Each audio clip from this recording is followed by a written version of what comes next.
Hi guys, Ate Kate here and welcome to another daily devotion and it's day 58. Before anything else, let's pray first. Lord, thank you so much for this day that you have given us. I am so blessed. Sobra salamat ng maraming sa protection palagi at sa word mo na lagi namin kinakain araw-araw, Panginoon. I pray na magsilbi tong kalakasan sa bawat isa sa amin. And I pray, God, Jesus, na ikaw ang magsalita at kumilos sa salita mo, Panginoon. In Jesus Christ's name I pray. Amen.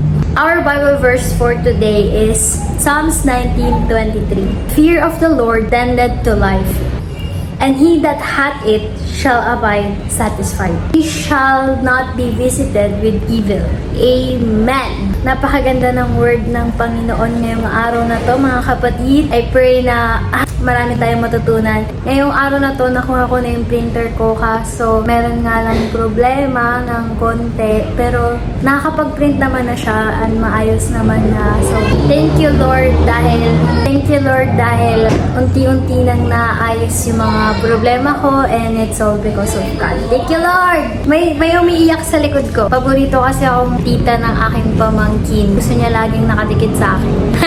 The fear of the Lord is the beginning of wisdom. Laging sinasabi yan sa mga Psalms, sa Job, sa lahat, halos lahat Kasi totoo na kapag mayroon kang takot sa Panginoon ay tumatalino ka.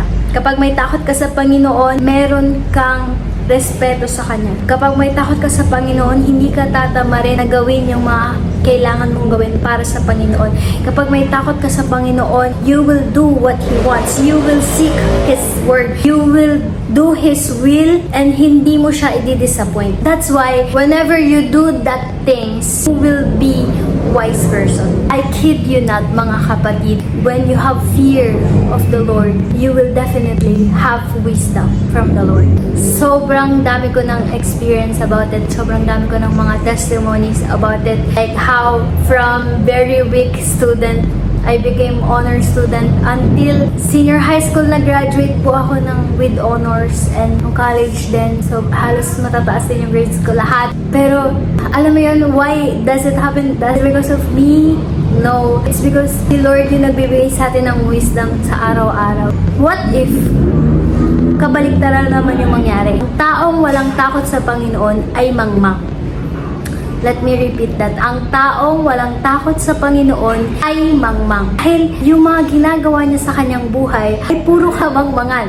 Wala siyang takot sa Panginoon Ang alam niya sa sarili niya ay pagmamay-ari ko yung sarili ko, yung mga desisyon ko yung dapat masunod. Wala siyang Diyos na pinaglilingkuran. Wala siyang Diyos na pinaniniwalaan. Wala ang Diyos sa buhay natin. Puro kamangmangan, puro kasalanan yung gagawin natin sa buhay natin. Kaya kailangan natin ng Diyos. Bawat hininga, bawat tibok ng puso mo, galing yan sa Panginoon at hindi sa sarili mo. I can proudly say that I am alive now. I can stand and I am strong because of God. And without God, I am already dead. Without God, I am nothing. When you fear God, when you do the things that God wants, then you will live a happy life. You will be grounded from your faith, from your principles, from your spirit life, where yun, kahit na marami mang sitwasyon na pwede kang maging negatibo, kahit maraming mga sitwasyon na pwede kang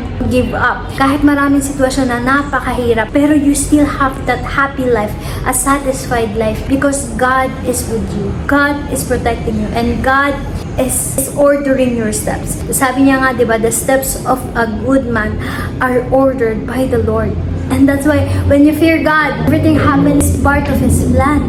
Amen? Sabi niya nga, diba, sa dulo, He shall not be visited with evil. Imagine that, hindi ka maaano ng kahit na anumang mga mananakmal.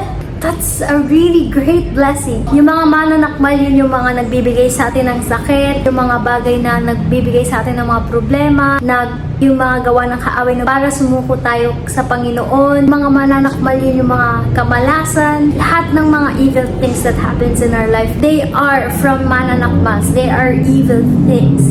But if you fear God, wala nang mga ganun. wow, glory to God, grabe. Kasi totoo yun eh.